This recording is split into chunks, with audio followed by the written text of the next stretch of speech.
Hello అండి. Today morning వాన పడుతుంటే నేను గోంగూర టమాటా కర్రీ చేశాను. చూసేయండి మరి. గోంగూర ఫ్రెష్గా కడుక్కొని దాంట్లో పచ్చిమిర్చి టమాటా ఆనియన్స్ వేసి, చూసారు కదా నేను ఎలా వేస్తున్నానో అలా వేసుకొని, దీంట్లో వాటర్ పోయిన అవసరం లేదండి. ఆల్రెడీ గోంగూరలో వాటర్ వస్తుంది కాబట్టి కొంచెం సేపు అలా మగ్గనిద్దాం.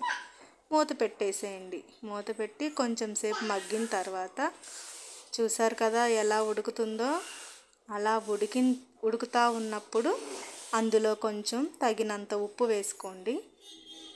ఉప్పు వేసుకొని కొంచెం సేపు ఇంకా మగ్గనివ్వండి.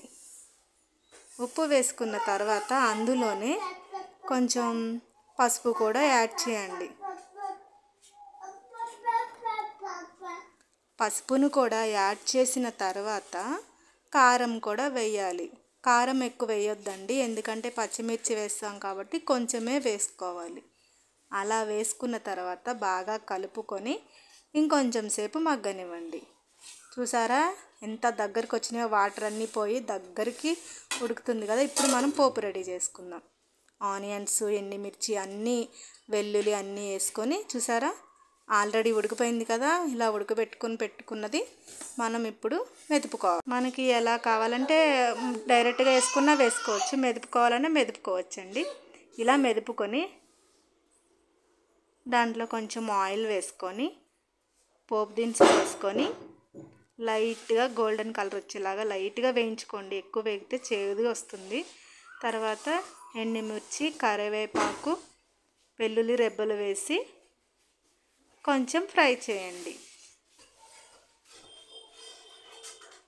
వెల్లుల్లి రెబ్బలు, కరివేపాకు కూడా ఫ్రై అయిన తర్వాత బాగా ఫ్రై చేయండి. బాగుంటుంది కరివేపాకు బాగా ఫ్రై అయితే.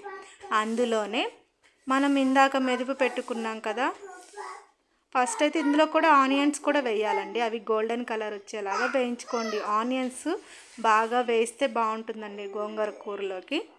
ఇప్పుడు అందులోనే మనం ఇందాక మెదుపుకున్న గోంగూర కర్రీని తిరగమాత వేసుకోవాలి.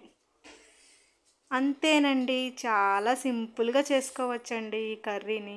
చూసారు కదా, దీంట్లో అల్లం పేస్టు అవేమీ వేయనవసరం లేదండి. ఊర్లలో ఇలాగే చేసుకుంటారు. లైక్ చేయండి, షేర్ చేయండి, సబ్స్క్రైబ్ చేయండి. Thank you.